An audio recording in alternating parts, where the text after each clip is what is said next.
And with all this Conjuring 3 movie, that to me it's a great horror movie as a movie, but I'm doing this my YouTube videos relying on facts. Okay, so mostly talking mostly while I were 99% talking about Ed and Lorraine Warren. Like, were they con artists? Because not everything happened, like in the movie. That was kind of romanticized, a little over the top. The psychic abilities. So what I'm trying to focus is give you an interview, showing interviews and showing Ed and Lorraine talking, and you be the judge of that. Especially I kind of admire because they put in out there. They put themselves out there. They were not afraid of repercussions. They defend what they believed till they died. And as a paranormal enthusiast, that's of great valor to me. Um, Plus, I think the three Conjuring movies are great. This one, not so great as the last two, but I'll leave you with the interview about the case of The Devil Made Me Do It with Ed and Lorraine. So please enjoy. Okay, this will be the first of many videos with Ed and Lorraine. That's what I'm focusing now. Okay, so I'll be maybe posting 2-3 times a week. Okay, okay, thanks and enjoy. Hello and welcome to an interview with the Warrens. I'm Krista Olson and I will be bringing you into some of the supernatural experiences of world-famous demonologist ghost hunters Ed and Lorraine Warren. The Warrens live in the neighboring town of Monroe and have investigated many cases in the local New England area. Besides investigating, the Warrens also teach, write, and host programs on the supernatural. Ed Warren is the director of the New England Society for Psychic Research, and Lorraine Warren happens to be a gifted psychic whose ESP has been rated above normal at tests conducted at UCLA. Together, they have investigated over 3,000 supernatural phenomena, as well as over 40 exorcisms. Many of these cases have been conducted along with well-respected police departments, doctors, and clergymen. The Warrens' work has received worldwide attention, especially the Brookfield slaying case of 1981. Today we are going to discuss this case, and later we'll be discussing some ghostly photographs that the Warrens have brought along with them. Welcome to the program today, Nice Ed to and be here, Lorraine Krista. Warren. Thank you. It's a You pleasure. did that very well, Krista. Oh, thank you. Thank you for taking the time out of your busy schedule to be with us today. I'd like to begin by asking, what exactly is the Brookfield slaying case about? Well, it has to do with the possession of an 11-year-old boy. We were called in on the case by a Roman Catholic priest who at that time was pastor of St. Joseph's Church in Brookfield. He had told us that we had his prayer support, but he was rather fearful of becoming any further involved in the case. He was getting ready to leave for Ireland with his mother and was fearful because of the fact that he had fallen victim as a result of exercising a home that he was called upon to exercise in New Fairfield through then Archbishop Curtis. And so he said, "You have my support, and I realize it is most likely a case of possession, but unfortunately I won't be able to work with you." Well, there were 6 Roman Catholic priests that worked with us. 3 of them were schooled and ordained in Rome. They were knowledgeable men in the areas of demonology as well as their work in theology. We were called to this home where David Glotzel, a young 11-year-old boy, had come under diabolical possession. It all began to take place in a home that his sister and the sister's fiancé were renting. They were going to be renting this house, and on the end of it was like an in-law apartment where Arnie Johnson's mother was going to be living with the two sisters. It was in that home that David first exhibited signs of possession. It was rather strange and rather bizarre what occurred.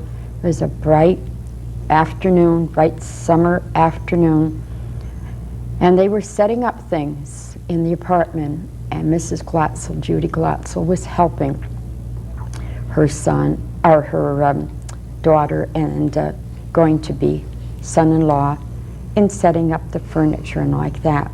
Now, the previous occupants had left behind a waterbed, and kids are drawn to things like that, 11 years old especially, and they're jumping on the bed, jumping up and down on the bed, and the other children went in the other room. And as David went to get up off the bed, he described this man as appearing. He could see everything about the man, the plaid shirt that he was wearing, the jeans that he had on. Could see everything about him. He could describe everything about him. Now, David would find it very hard to articulate to that extent. David had a very slight learning disability, and usually children with learning disabilities find it very hard to articulate regarding seeing things in that type of perspective that he was explaining it in so much clarity. Now, he told his mother at this point that he wanted to go right home. And the mother said, no, we're working, we're finishing off what we're going to be doing. We'll be going home in a little while. Well, he pouted, walked out of the house. He was frightened. And that night, in their home in Brookfield, it appeared again. Only when it appeared that night in the darkness of the evening, which is the psychic hours also of the night, which start at 9 o'clock and go till 6 o'clock in the morning, he described this man as appearing. Everything was exactly the same, except that he said the man looked burnt, and he had feet like a deer, which meant they were cloven. And from that keep time, in mind that the man that she's talking about is a ghost. You know, there was no man there. Mm-hmm. Right. And we were to later find out that this was not even a ghost. It was a demonic spirit. that appeared to this child. That was really the introduction to his becoming a victim of diabolical possession. Now, we worked for months on this case. There were 3 exorcisms over David. They were very violent. The phenomena that occurred in the home was very, very violent. But the priests remained very steadfast in their dedication to the case. And there were 7 Roman Catholic priests involved in that case. Oh, yes. 3 of them schooled and trained in Rome itself at the Vatican. We had psychiatrists, medical doctors, we had Catholic priests, we had psychic researchers staying there day and night, we had relatives, we had the family, we had photographs, we had recordings, we had police officers in there. We had all the evidence to prove in any court of law that this young boy was diabolically possessed, and the young man who helped him later, Arnie Johnson, who was 18 years old and lived in the house, came under demonic possession. Any evidence that you could prove a case with in any court of law in the United States, we had, and the judge would not allow us to bring it in. If he did, Arnie Johnson would not have spent 2 or 3 years in prison. But in this case, Krista, what had really happened is that there was a tragedy that had occurred. Now, the tragedy came about, we believe, and all the clergy involved believe. Now, Ed spoke of 1 extra priest. This 1 extra priest was a demonologist for the church. He also was going to be testifying. He also was able to get permission to testify, although he was not from this particular Catholic diocese. He was from another Connecticut diocese. And keep in mind that this case, Krista, made international headlines. Right. I mean, everybody was waiting for this lawyer, Manella, and ourselves, and all the investigators and the priests to step into that courtroom and to bring our evidence. The very first morning, the judge said, "No way. We're not allowing the devil made me do it case in this courtroom," which was wrong, because the devil does exist. Many devils exist. And a skeptical public is the best protection that the devil has. Now, people can poo-poo the whole idea of ghosts and haunted houses and devils all they want. But look for the evidence. Look for the proof. And you know, Lorraine and I did set a precedent in 1990. We went into a court of law and we proved that a woman was driven out of her house with her small boy by ghosts. Now, you go in and you do that kind of stuff, Krista, and you've got some evidence. You've got to have evidence, you know. You're not going to go and say, "Oh, yeah, I seen a ghost flying around." What we want is hard evidence. And for the skeptics out there that say to us, "There's no such thing that exists," it's ridiculous. Every great religion in the world today is based on a supernatural world that worships God. We call God by different names maybe, but that's all right. It's the same God. And what we're proving here every day through our New England Society for Psychic Research is that that God exists, and devils and ghosts and demons all exist. And we have the proof for that. Now, do you know what exactly possessed the young boy? Sure. Possession? Possession is the same thing as when you walk into your car and you drive that car away. You possess that car. You control it. When a spirit, either human or inhuman, invades your body, it takes over your body completely. You are possessed. Then the first stage is oppression. Very similar to an invisible being alongside of you and whispering thoughts into your head that you carry out. But when possession comes, you don't even know it's happening. It just happens to you. No, I believe you were asking what possessed. What's possessed? What possessed Right. David? Oh, devils. Devils possess David. In fact, you know, up until about, maybe half the case was over with, even after Arnie Johnson had killed this young man while he was under possession, we had thought that there was one devil, which they called the beast, which everybody had seen, which was filmed, which was recorded, but there are actually 46 devils in that house. That's how powerful it was. See, one attracts the other.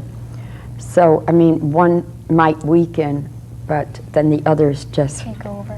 Yes. And keep in mind, you know, it wasn't the Warrens that knocked on a door and said, "Hey, is your son possessed?" It was the Catholic Church, Father Dennis, who brought us in, called us up at 11 o'clock at night. We brought in a medical doctor with us, Dr. Giangrasso, who's medical examiner for Fairfield County. He examined the boy, and there was nothing happening to that young man that he would consider natural. It was very unnatural. And even while we were in the house, it was as though somebody took a 2x4 and was hitting the bottom of the floor underneath us. That was like within the first 15 minutes that we entered the home that hot August night. Possession is a very terrible thing. You would see an 11-year-old boy, he would be drawing, and all of a sudden he'd look up and that little boy wasn't there no more. What you seen was a monstrosity. This was a very powerful entity that was invading this boy's body to begin with. It would take 4 and 5 full-grown men to hold him down. And as I said, you know, it's not hearsay, it's not a ghost story. This was the real thing. Possession is rare, but not as rare as many people think. But in this case, people are going to ask, well, how did Arnie Johnson become possessed as a result of David? It certainly isn't a contagious thing. But you see, he had challenged what was there. In his great compassion for this young boy, he would say, "Take me on. I'm stronger than he is. Leave my buddy alone." And that was They took him on. very, very foolish. You know, you challenge spirits and spirits will come to you. Right now we're working on 2 different houses. If the people that are looking at us right now could go into these houses with us, they would come out confirmed believers. There's no 2 ways about it. Because when you see tables moving across the room, you see things exploding on a wall, you see blood coming down a wall. Where's it coming from? How's it happening? Is it Hollywood hype? No, this is the real thing.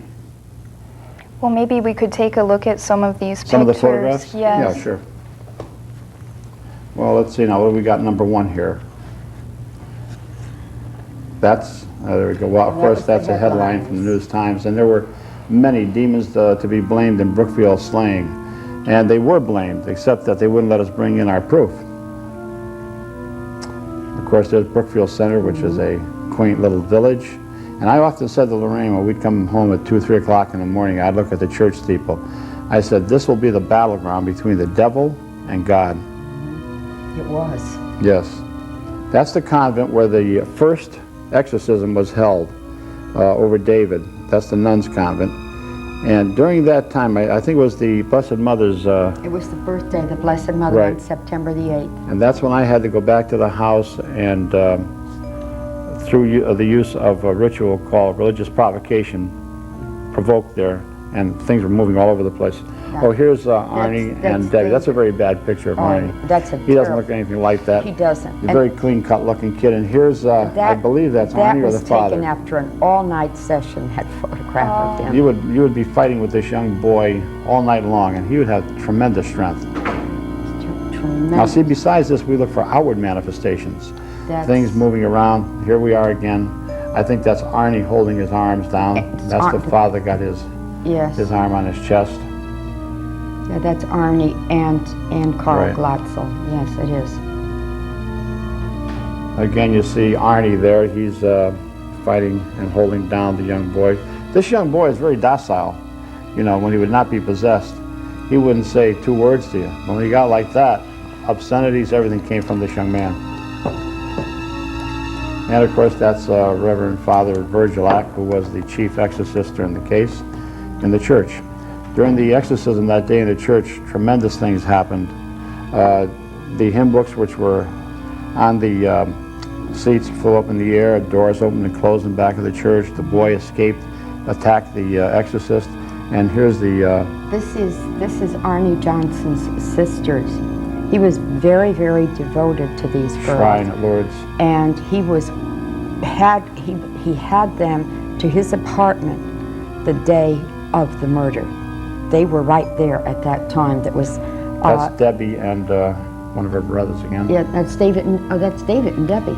Oh, was? Mm-hmm. All right. And that's the convent again. Yeah. That's the front view of the convent in Brookfield. The exorcism, the big, huge exorcism, which was almost came to a positive climax, was at the church. This is Mr. Glatzel and Mrs. Glatzel. Judy and Carl. Looks like Grizzly Adams, don't he? Nice man. And now there's the church. That's the basement where the exorcism was held. That's where the second exorcism was held. We had brought some people right there where you see those cars parked, and we were talking to them. The man had a recorder on. And we played it back. A deep, gruff voice came over the recording saying, "Why are you here?" Yes. In fact, what had happened, Krista... In fact, Krista, we're asking, why are you here? But anyway, Krista, what had happened was we were talking to this group in the driveway there, the big driveway, and we were describing all the things that had occurred in that possession case. And he had a small recorder, and he had it out like this, and he was recording everything that we were talking about. And he left his girlfriend off later that evening, and he started home.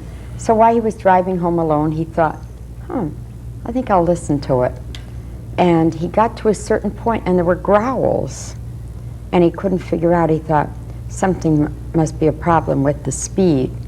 So he backed it up, and when he put it in reverse and it slowed down, it said, "Why are you here?" That's a spirit voice, recorded.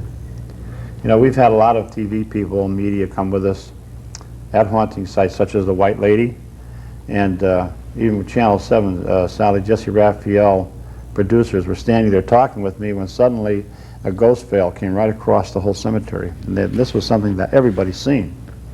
And that's what we like. We like the media to be there when we're investigating a case like this, because they are an impartial jury.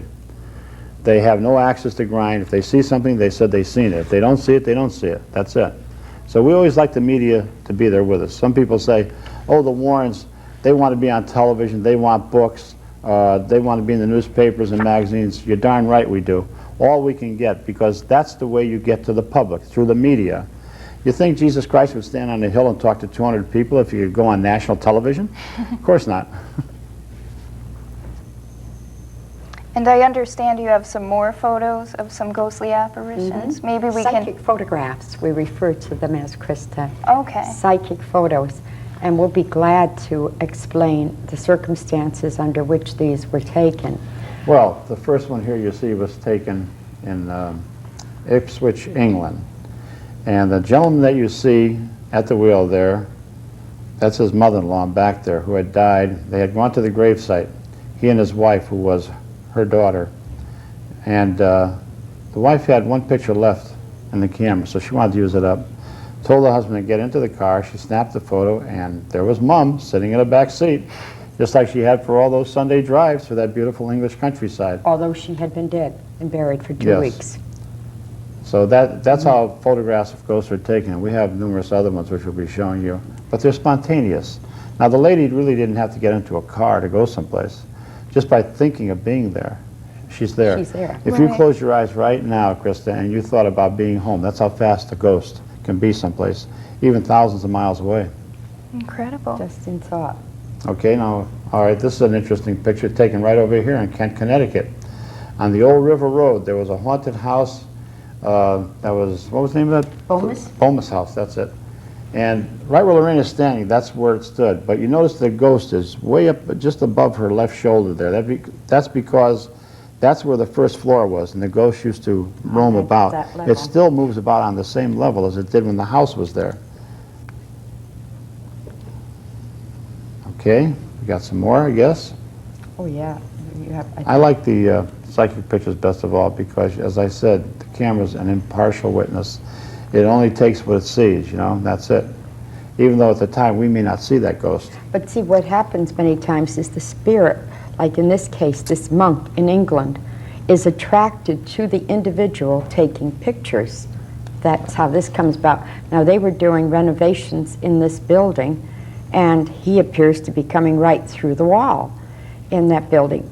Probably that wall was not there when he lived there and during his period of time. That was in Bristol, England, taken. How do you obtain these pictures? Do you actually take them yourself? Oh, no. Most of them have been brought to us for research. And many of these places, like the ones in England and like that, we've actually traveled there and researched them out to be sure that they're authentic. Okay, this is a very famous spirit. Now, the difference between a ghost and an apparition is that if you see a ghost, you don't recognize it, Krista, but if you see an entity that you recognize, then it's an apparition. This one here we recognize because the name was Katie King. Back in 1874, a very famous man by the name of Sir Arthur Crooks, world-famous physicist and scientist, had taken 44 pictures of this spirit in a seance room. She would materialize through a substance called ectoplasm, which would emanate from a physical medium, in this case Doris Cook, an 18-year-old girl. But she'd walk all around the seance room, talk with the people, touch them, kiss them lightly on the cheek, and they'd talk back to her, and then she would dematerialize. But those 44 pictures that were taken of Katie King to this day have never been proven to be in any way fraudulent. Oh, this is an interesting one. A Civil War soldier, an officer. It looks like different men, but actually it's the same man. One man. If you look to the right, you'll see the lapelette on his shoulder there. This was taken in Milford, Connecticut by a young man who was taking a picture actually in his room, had no interest in ghosts, and all of a sudden this man showed up. We believe that a museum which is not very far from this house, which is a Civil War museum and is haunted, has something to do with this man here.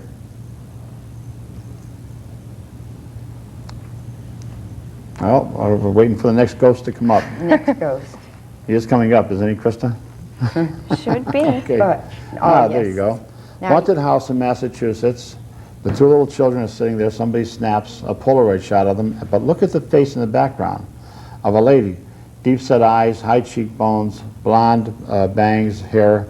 She was one of the ghosts in this house. But notice the milky white substance coming up from the child on the right. This would be part of the electromagnetic energy which is used by ghosts to manifest themselves as we see the face back there.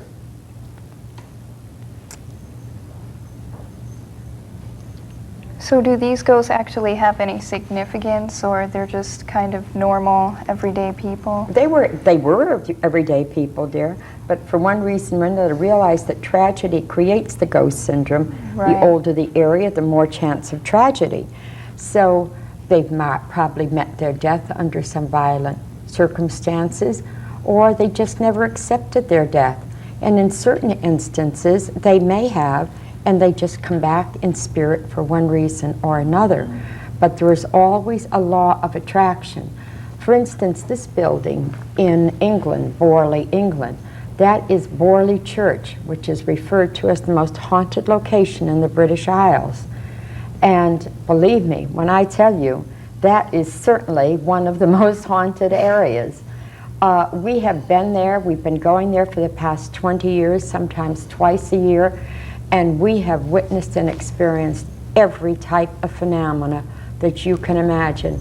We have received an apport, which is an object that has dematerialized at one point and reappeared at another, an apport of an 1863 Victorian penny.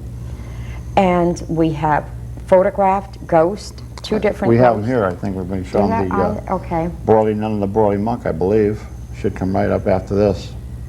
Yeah, there it is. There's the nun. There's the monk. Way over to the left there. He's reading a book. He has a hood. He looks like he's bending over the hood, and you can see just his kneecap for the garb, but that's Lorraine way over to the right, and there's another spirit right in front of her. And she is describing this monk, but we can't see the monk. This is 2 o'clock in the morning in that church. And just as she described it is the way the photograph picked up the image of that ghostly monk. So to me, that's one of the most amazing pictures, because for anyone to be able to photograph something that is in your mind that I'm seeing psychically, and that is how I was seeing that. Right. And there's the Borley nun. Nun. Now this here was taken again around 2:30, 3 o'clock in the morning in the church, which was all dark, but you see a lot of lights there. Now there was no light in that church at all, but if you look in the center there, you will see the figure of what looks like a woman or a nun. That came right past us down this darkened church, the aisle of it, went right toward Lorraine and 2 other sensitives. And as I was watching it go past me, it headed right down toward Lorraine. But this is one of the best pictures we've ever taken at Borley Church. That's excellent. All right, there you've got the Amityville Horror House. Lorraine and I investigated it, and I want to tell you that that was a horror house. There's been stories about it being a hoax. The only hoaxy thing about Amityville, of course, was the news media and the police department, which wanted to claim it was a hoax to get rid of all the vandals that were coming in and destroying all the property. But in the next picture, you'll see one of the pictures that we'd taken of a small ghost-like boy, which was in a bedroom. I think you have that one there. Let me see if you got it. That is, There it yes. is. Look over to the left now, and you'll see the bioluminescent eyes of a ghostly little boy looking out. Now, of course, this was the one of the rooms where 2 of the young boys were shot to death by their own brother, Ronald DeFeo. These were all infrared photographs, by the way, of Amityville. And they've actually made a movie out of that. Oh my goodness, Oh, they've yeah. made more than one movie, Right. and there has been numerous books. Movies, you name it.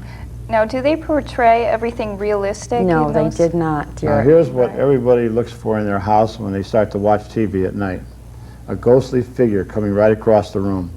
A young couple had just purchased this house. They were watching TV when suddenly this ghost-like figure over to the right there appeared. And we believe that it was a woman who died in the house and was haunting it. Well, that looks like all we have time for today. Thank you once again for taking out the Thank you, time to Krista. appear with us on It's been a this pleasure program. being with you. Oh, thank you. And be sure to look and see what other events, Warren events, we have on your community access channel.